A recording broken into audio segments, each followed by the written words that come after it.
You have the courage to speak up about certain things which most people don't, and I think mental health, especially in athletes, is a huge thing that we really overlook. What do you use, like in those periods of low times? What's your support structure like to get out of that? It took years for me to be able to deal with the anxiety I had as a competitive athlete. Number one thing I always tell athletes is It's Yazmin Zammit Stevens. She's an Olympian, Instagram sweetheart, and the owner of Training Room in Malta. take the opportunity that the injury has given you. It has stopped you from doing your usual workout. Take this opportunity to work on the little things you never have time for or you never want to work on. And I think a lot of people forget that they're so invested in becoming great athletes at the gym, which, great, good for you, but you work a full-time job. Are you sleeping enough? Do you have a newborn baby? Of course. Like, are you putting these things into the recipe of your day? But do you feel there's a moment where you shouldn't push anymore? Welcome back to Rise, Recover, Repeat, brought to you by Rise Physio Plus. We're here to help you build a better version of yourself. We're looking to share expert tips, real-life experiences, and more or less how to build a better version of yourself. So today's guest is someone I have huge respect for as an athlete, as an entrepreneur, and most importantly, as a longtime friend. She's an Olympian. She is Instagram sweetheart, and she is the owner of Training Room in Malta. If you haven't guessed it yet, you should have. It's Yazmin Zammit Stevens. Today's conversation is going to be wide-ranging. We're going to talk a little bit about athlete life and obviously injuries, what it takes to run your own business, and just the ups and downs of athlete life. Hey everyone, I'm Matteo Camilleri, the founder of Rise Physiotherapy.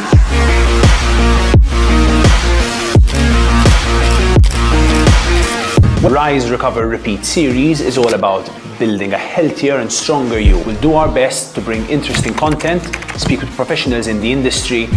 So Yaz, welcome to Rise, Recover, Repeat. It's amazing to have you here. I'd love to cut straight to the chase. You've been lifting heavy stuff the majority of your adult life. We're not talking 20-kilo dumbbells here. Do you think that's going to have a long-term implication on your health? Like, how do you expect your body to feel in your 60s?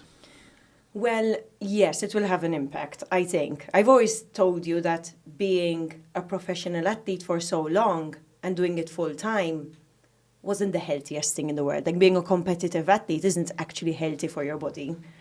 But we did do a lot of damage control. So we wanted me to have a long-term career in weightlifting and in fitness in general. So I think we did a lot of damage control and we took care of that from the start. So I think now, as I took a step back from competitions, I do feel like the damage from being a competitive athlete is kind of melting away and I'm more fit and healthy now. So I think at 60, I'm going to be quite okay. I have no doubt. And I am very much of the opinion that the negatives of sport and of training hard definitely outweigh the positives are going to be much, much bigger, definitely. So like all the cardiovascular risk you're reducing, getting your body stronger, building muscle mass. So, I mean, definitely. So for people who don't know kind of what you're up to nowadays, what's your life like? What's your day-to-day like? Like, what are you up to? So, believe it or not, I think I'm the busiest I've ever been. I'm still competing, just in a different sport, which still includes a lot of weightlifting. I still train at least 3 hours a day. But I also work full-time. I own my own gym, and I create content, which is another full-time. I call them both my full-time jobs, basically, because they require a lot of time during my day. So my days start incredibly early and very late and are just jam-packed, but in the best of ways. Amazing, amazing. And I guess it's a very satisfying life to live that way. Yes. So just going quickly back to your Olympic weightlifting career, I know it's never over. You still lift, you still train, and obviously you'll be an athlete for the rest of your life. But knowing the amount of hard work it took and perseverance to get somewhere in Olympic weightlifting, would you do it all again? So why did you make that decision? Like, you could literally have done anything else.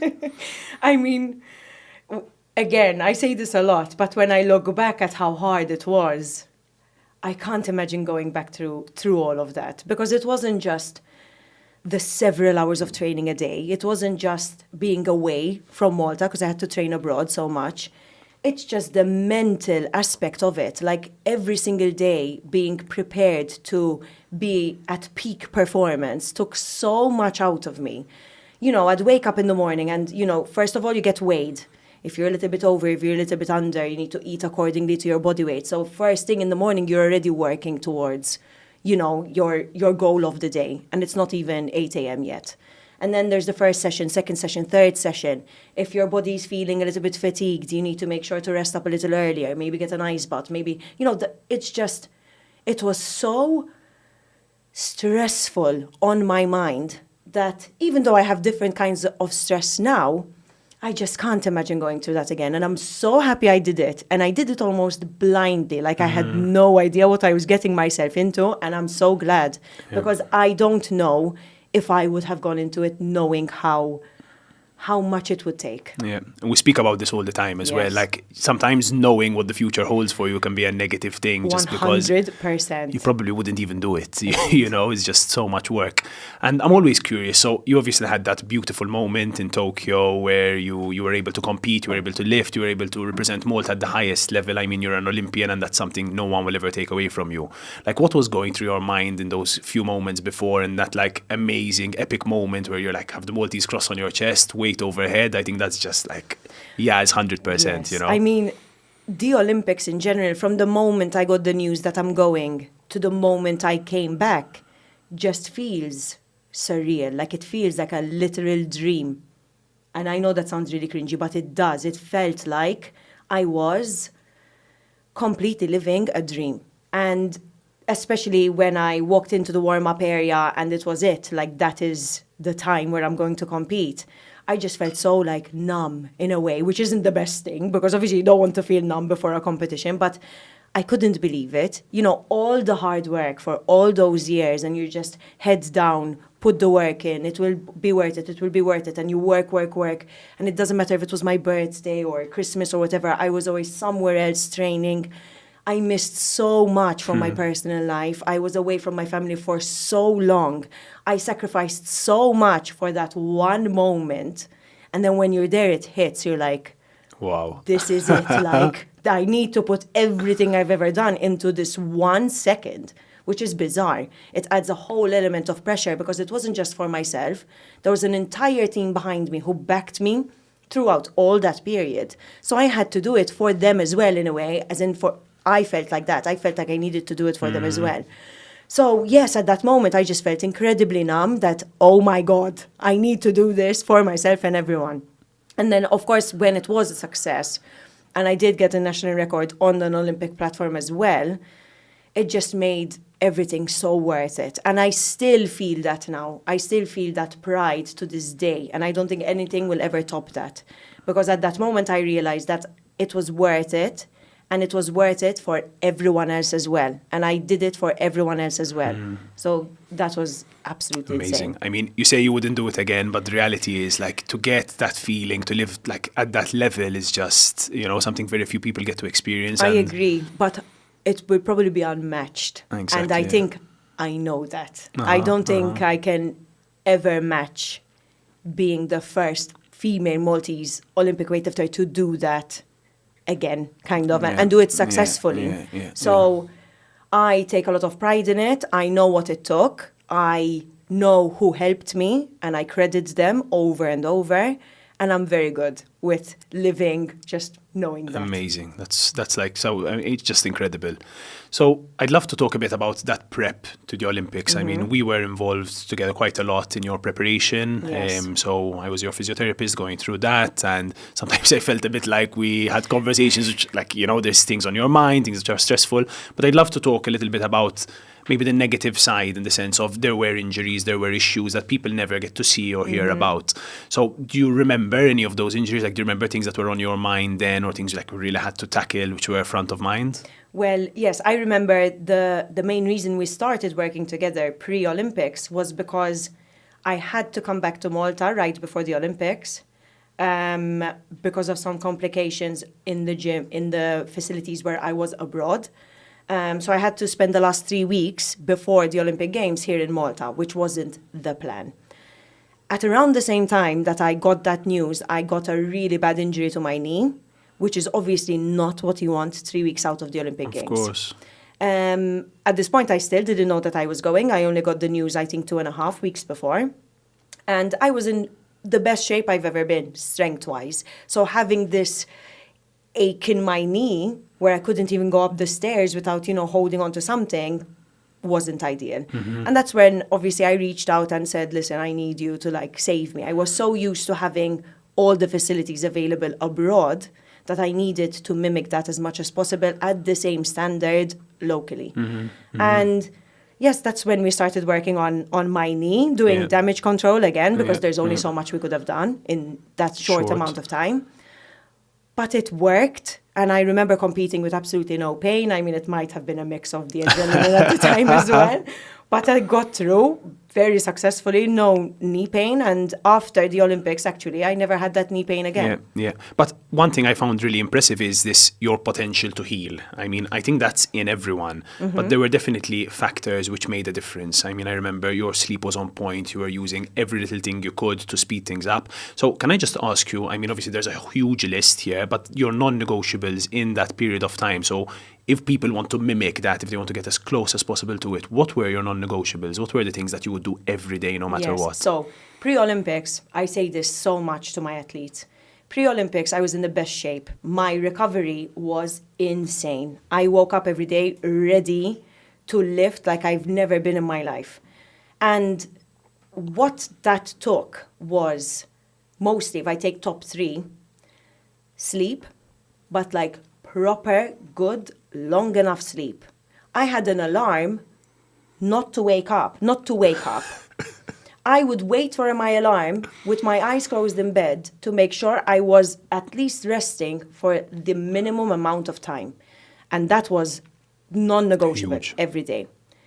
Drinking the proper amount of water, which I still don't do now. Now that I'm obviously not a competitive athlete, sometimes I slack. Back then it was not an option. I had times, I knew how much I had to drink by 10 a.m., by 1 p.m., whatever. That was really important. And nutrition. Even though I was cutting weight and I probably wasn't eating enough, I made sure to eat the right things. And those 3 things, I think people try to recover in all these 1%, that's... Yes, in all these trending ways, and then they sleep 4 hours. It just doesn't make sense to me. I mean, of course, I believe in doing all the other things, like your ice bath. Why not? I used to do it. I used to feel good doing it. I used to feel like it helped. But everything else was perfect. I started with that.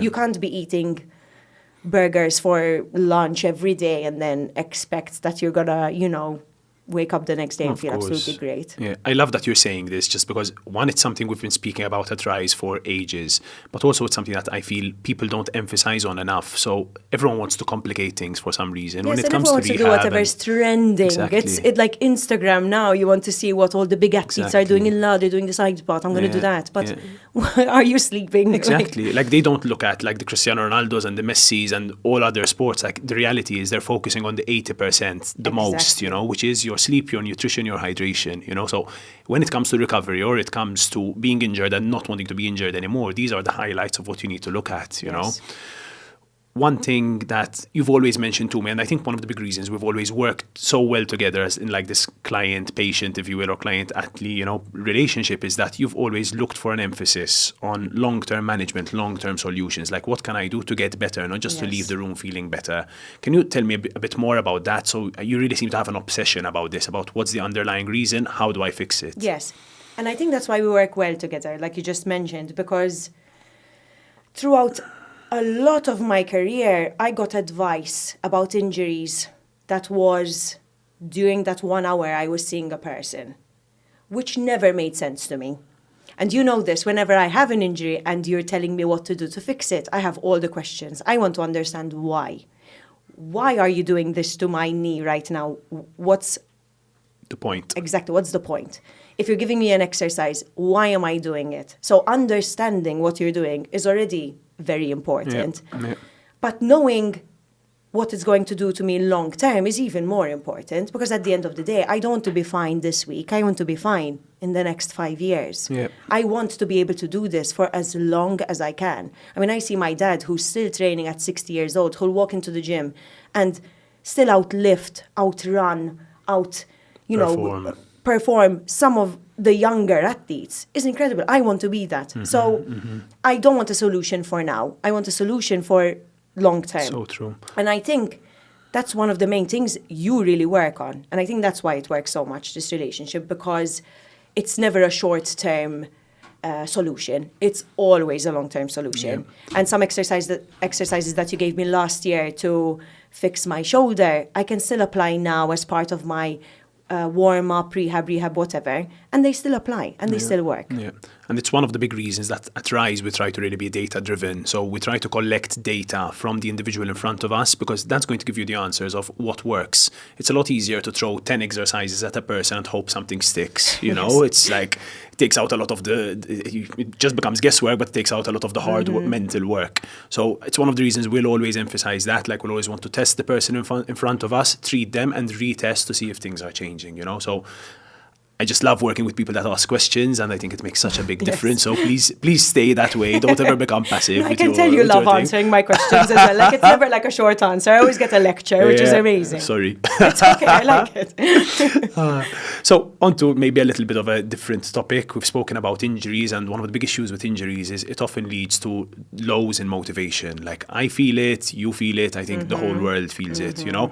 And this thing with motivation is such a huge thing, because it's so much easier to train when you have high levels of motivation. Yes. Now, one of the things I love about you is you're a bubbly person, you're like full of energy, and you seem like the kind of person who's always motivated. Like, you're always get up in the morning, ready to go and all of that. But is that the reality? Do you go through periods of low motivation? Yes. I mean, I recently had quite a bad back injury that we worked on together. And obviously that period was really tough for me, because I was back to like quite peak form. And then that injury stopped me from my tracks a little bit. I don't wake up fully motivated on a day like that, you know? Like, obviously, I feel really demotivated and sad that I can't train how I wanted to train. But I'm really, in an annoying way, but I love it, find the positive in everything. Okay. And I found the positive in this injury as well, like I've done with my other injuries. And I tell my athletes this all the time. Take the opportunity that the injury has given you. It has stopped you from doing your usual workout. Take this opportunity to work on the little things you never have time for or you never want to work on. So the accessories, you know, work on the intrinsic muscles, work on, I don't know, mobility, stability, rehab, the things you find boring usually. Find boring. And then, because you do that, when you come back from the injury, you're even better and even stronger. And it's what sets you apart. So even when I was a competitive athlete, I still used to use my injured time in that way. And it did. It set me apart. When I knew other people would give up and be demotivated, I made sure that I would remain motivated and work harder on these little things, so that when I'm recovered, I'm a step further than everyone else. And I still apply that mentality now. And I think when you put it in that way, people are like, okay, then maybe let me work on some bodybuilding, for instance, some things that I'm not usually working on. And they do find that when they come back from the injury and they go back into their Olympic lifting, they're like, oh, wow, okay, my overhead stability is even better now, because I was working on some intrinsic muscles that I wasn't before. Yeah. So I think that's my approach on an injured period. And probably that's also rebuilds motivation for you. So if you've started working on something else, you're not just sitting on the sofa doing nothing, eating junk food, not sleeping enough and watching Netflix, you know, that's going to drop your motivation even further. But taking control of the situation is the direction you want to go in, you know, and something I really try to push on to people. But I love that you said this, because perhaps framing it for people in that way might be something I can start to integrate and perhaps help me improve in what I do as well. So awesome. I love that you have the courage to speak up about certain things which most people don't, and the realities of life. And I think mental health, especially in athletes, is a huge thing that we really overlook. Okay, so we say athletes are at the peak of everything, peak of life, they don't struggle. But the reality is, I've been an athlete, you've spent most of your life as an athlete, and we struggle as well. There's that constant pressure we spoke about. Without going into too much into your highs and lows, but what do you use like in those periods of low times? What do you use? What's your support structure like to get out of that? How do you continue to fight? How do you continue to push? So mental health was a major part of my athletic career, and now that I'm not a competitive athlete, but I have to take care of my mental health in a different way as a business owner, I can say that stress mentally is different. It's quite lonely when you're a competitive athlete. I think maybe you can relate because there aren't many competitive athletes around you, so not many people can relate to you. I can't say that I knew from the start what I needed to do to kind of get out of it and stay a bit more positive, because obviously it took years for me to be able to deal with the anxiety the anxiety I had as a competitive athlete. I think number one thing I always tell athletes is speak up. Like, don't just assume it'll go away. Tell people how you feel, find someone you're comfortable to talk to, or get help, speak to a sports psychologist, and just talk about what you're feeling, because just discussing it is already a load off your chest. There's a lot of things. I mean, performance anxiety is very real. I'm sure anyone can relate. At some level, everyone has some type of performance anxiety. So just talking about it will already do the work. Eventually, I learned how to deal with certain things.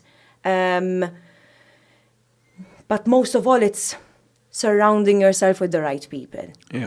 And linked to this, so I really think like speaking up is super important if it's with a physio, sports psychologist, like whoever your support network is. But do you feel there's a moment where you shouldn't push anymore? I'm not saying give up, but is there a moment where it like needs to oscillate, where you need to be pushing yourself a little bit more in training and then there's a deload period? Do you believe in that, or do you really think like there's periods in my life where I just need to push? So, again, this is competitive period versus non-competitive period. Unfortunately, in my competitive period, I didn't listen to my body as much. And I think a lot of competitive athletes will go through this. There are times where, pre-Olympics, I had a bit of a low time, but it wasn't the time to take days off. As in, those are the times you push. But that's a competitive athlete.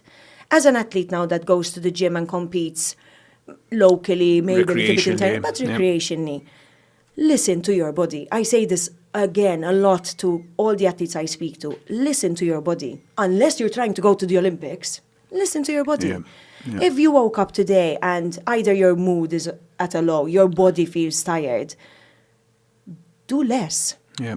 I mean, again, don't, there's a line, because sometimes we're a bit lazy. Yeah. But in general, you need to find that line, understand your body, and then listen to it. I think that's really important. Yeah, and I really agree with you, because if certain metrics are off, just from a physiological point of view, your injury risk goes up to a huge amount. Exactly. So if you're on low sleep, you've been through a stressful period where you're not eating well, you're not drinking enough water, you've trained hard yesterday, and then you're going to push yourself again today, your injury risk is infinitely higher. Yes. I don't think people understand that enough. So something not a lot of people know is that, so I'm lifting similar, maybe 90% of what I used to lift when I was competing at this body weight. I train a fifth in terms of weightlifting of what I used to train back then. How does this make sense? I mean, yes, it's 90%. I will never get back to that 100% probably unless I put in all that extra work, because that's where all the extra, that 10% comes in then with all that extra training. But I understand that I am a woman who needs to listen to her body even more. I am 32 years old now. I am no longer in my 20s. My recovery has slowed down. I have 2 full-time jobs, and I can't expect to do 4 sessions a day when I can't go home and have a musser waiting for me and then do an ice bath and sleep 9 hours. I'm not living that life. Yeah, so why would I train like that person? And I think a lot of people forget that they're so invested in becoming great athletes at the gym, which, great, good for you, but you work a full-time job. Are you sleeping enough? Do you have a newborn baby? Of course. Are you putting these things into the recipe of your day? Yeah. If you train half an hour less, you're probably going to get even better results. And some people can't digest that. They can't take it in. But it's the reality. Sometimes training less intensive, will take you further. because that's what you have recovery for. Nothing more than that. So I think when people see me and I describe my new routine versus my old routine, they're a bit like, it's just strange. Okay, you train less, but you're still performing more or less well. there, you know. Yeah. It's quite impressive hearing it from you, you know, because 90% of what you used to lift is no joke, you know. Yes. It's a level. And considering you can do that with relatively less effort and do it consistently is just so impressive. And it's such a testament that as we learn more about our body and learn how to program and what to put into our routine, and you start cutting out all that junk reps, junk mileage and running, and you can actually get more out of it, you know. You're going to be better recovered for a quality session 4 times a week, and that's all it takes, really. The best athletes aren't the ones who are following the best program. The best athletes are the ones that know their bodies the best. That is 100% what I believe.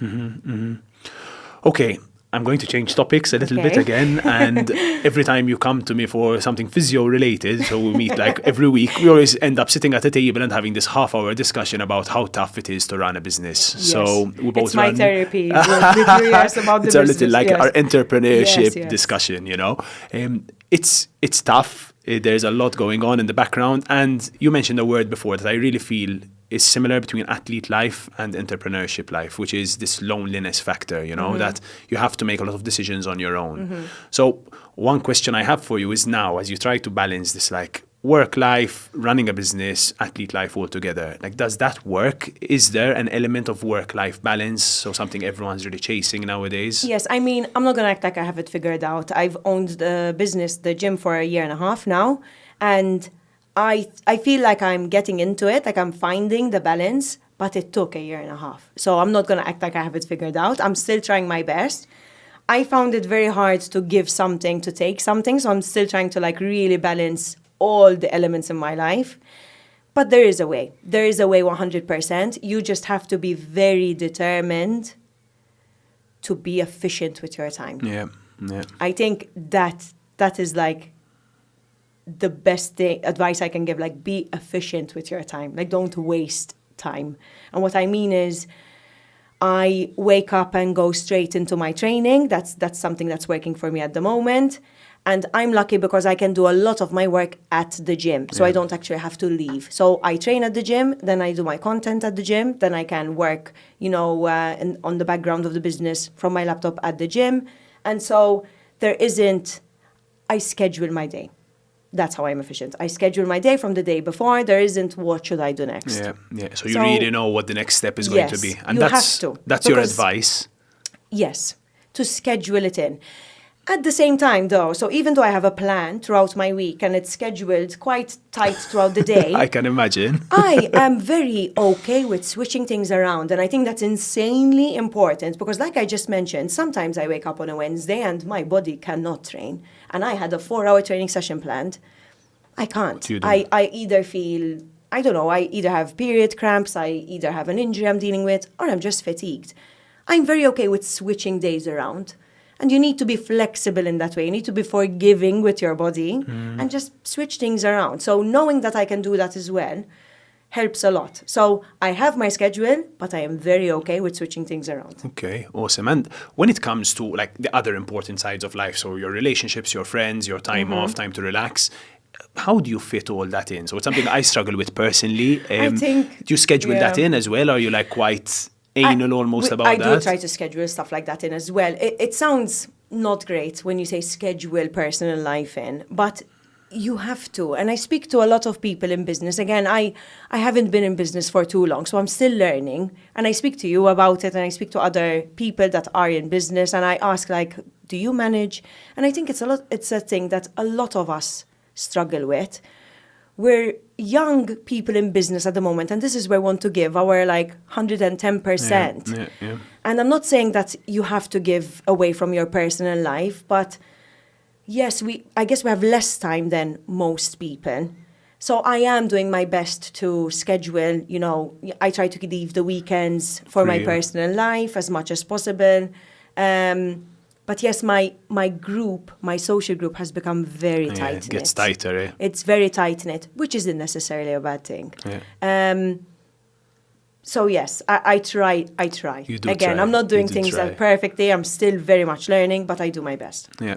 And this may be a bit of a negative question almost, or something a bit tough to answer, but so there's still a big amount of stuff happening in your life, you know, we just talked about everything. Do you ever get to a point where you just feel it's too much? Like, is burnout something you deal with though? Like, would you go through a period where you just can't do anymore? Like, I quite know your character, I feel nowadays. I can't imagine you ever just lying down on the sofa and saying, I can't take any more this week, you know? As in, there are days where I wake up and I'm like, I'm gonna explode. But I still manage that like explosion. So I'm not gonna lie. There are days where I'm like literally 4 or 5 hours just needing to have a breakdown. But I think one of my biggest strengths is showing up anyway. Maybe it's a strength, maybe it isn't. For me and my business and my life, it is. So it doesn't matter if I'm having a breakdown. Somehow I still find it in me to get the work done. But 100%. I mean, I don't think. Do you? I mean, I don't think. I think you get to a point in your life where you've developed enough to be able to handle that. Like, yes, I often agreed. think, you know, if I had to do the stuff I do now, 10 years ago, there's no chance I would manage. So life helps you get there.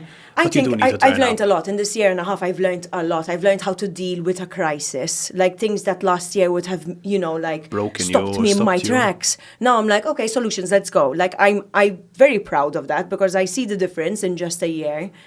I do feel like you become a bit numb to certain things as well. Which is strange because I am not a numb person at all. You know me, I'm the most emotional, you know, like, bubbly everywhere. So sometimes when something happens, I'm like, okay, move on. Like, you know, I'm like, Istra, okay, then this must be that coming in. And you have to be. Yeah. You have to be a little bit numb to certain things because I am not the business and the business is not me. So I can't take everything personally in a way. Yeah. And I think that was the biggest lesson in the last year. Yeah. Yes, you're obviously an inspiration to a lot of people. I'll be very honest, you inspire me as well. I think it was just a pleasure for me when in the lead up to the Olympics to be able to be involved in that. My question for you is this.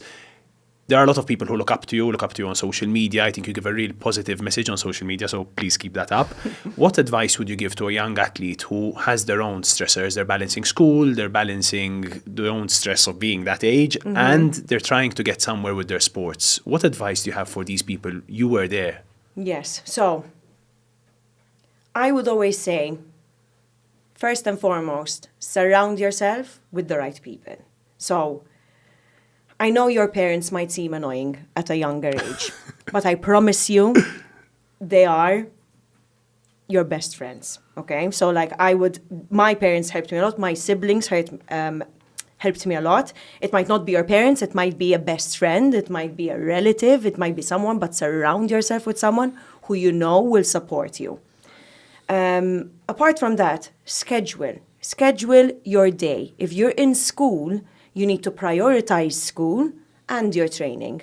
Don't give up one thing to focus mostly on the other. You can 100% do both. Yeah. And if anything, there are high-level European champions at the moment in weightlifting, for instance, that are newly graduated doctors. So it's not, this is a thing of the past. We used to think you can't do both at the same time. You 100% can. You can. You just need to be good with your time. So every week, schedule in when you're going to do your schoolwork, when you're going to do your training, and most of all, recover well. When you're young, sometimes we take it for granted. Yeah. You can spend the weekends out and you'll be fine, and you probably will, but that will eventually catch up with you. Yeah. So again, surround yourself with the right people, schedule, recover. Awesome. I think great advice for anyone at any age, but especially young athlete. Okay, I just have a few quick fire questions for you. Don't overthink it, okay? Okay. The first one, something I'm really looking forward to asking you. So give me one of your most embarrassing gym moments. So something that happened at the gym to you, your training or something going down. I know that you have like 10 in your mind right now. I have a number one. And you don't want to say them, so I'm hoping the number one will come out. I'm embarrassed, but I'm not scared of being embarrassed. So I once PR'd my clean, which is amazing. Awesome. 112 kilos, but I peed on the way up. Oh my God. There was a puddle. Oh my God. And there was a gym full of people. And how do you deal with that? I just stood there over my pee, hoping someone would notice what's happening. Awesome. And then, I can't even remember. But everyone was really happy about the really big lift. So I think no one really noticed the pee. Okay. But it happens. It does happen. It does happen. Yes. I mean, we do hope to soon have an episode about that, to be honest, so like how like the cycle can affect women's performance. I mean, these things with incontinence, so definitely something to talk about and something that happens, but that's a very good embarrassing gym moment. So thank you for sharing that with me. We managed to keep a straight face as well, which is awesome. Okay, nothing is going to compare to that now, but we'll try again. So a movie that you rewatch constantly, like you're obsessive about. Do you watch much? I don't watch a lot of movies, but I'm Disney obsessed. So yes. like sometimes if I want to watch something before I go to bed, Finding Nemo is my go-to. Oh, wow. I know. It's just therapeutic. It's so cute. Like. Awesome. Yeah. Any song that you like listen to when you're about to PR a lift, like you really need to push, like what's that one thing that gets you going? Yeah, so this always shocks people because it's not like a high intensity type song. Okay. It's Go the Distance from Hercules, again, Disney. Wow, that's a true obsession, huh? Yes, that's a song I heard before I went out for my way. Olympic lifts. Yes, and it really hits me. Like, it's I'm like so a tear on the side and all that. It's so good. You need to properly listen to it. I promise you I will. Okay, You've given me your time today, so I promise I'll listen to Hercules. Nice. Okay, so you always have a million things going on. Any big projects that you're excited about, something coming up in the near future? I mean, you have so much cool stuff. Yes. I mean, Traincation, the one-on-one weightlifting coach. I mean, training room. You're really, everything you touch turns to gold. What's the big thing at the moment? Well, again, with Traincation going really well and training room doing really well, we are actually having an expansion of the gym in September, which means my current gym is doubling in size, which is, the main project for this year. So that is happening later this year. So that's going to be incredibly very big step. Yes. Awesome. Okay, and just one last piece of advice for we have a big value at Rise that we try to leave people better than we find them. Mm-hmm. So what's the one thing you would tell people that are going to help them to get to that better place? I would say when you're young, you really take for granted what your body can do. And just because we're moving freely now and everything feels great now, we do nothing really about it to make sure we're like this for the next 30 years. Mm-hmm. Prioritize your health by exercising and prioritize your recovery by getting it checked out whenever you have a niggle, because that niggle will turn into an injury eventually. Yeah, so prevention better than cure. 100%. We have been saying this for 10 years, so amazing to hear it from you. Yes, thank you so much for your time. I have huge respect for you. I love that we're in the same industry and like we're such good friends and we can speak about everything and it's almost therapeutic. So thank you so much for coming on Rise, Recover, Repeat, and I really hope to see you again soon talking about more stuff. Thank you. Amazing.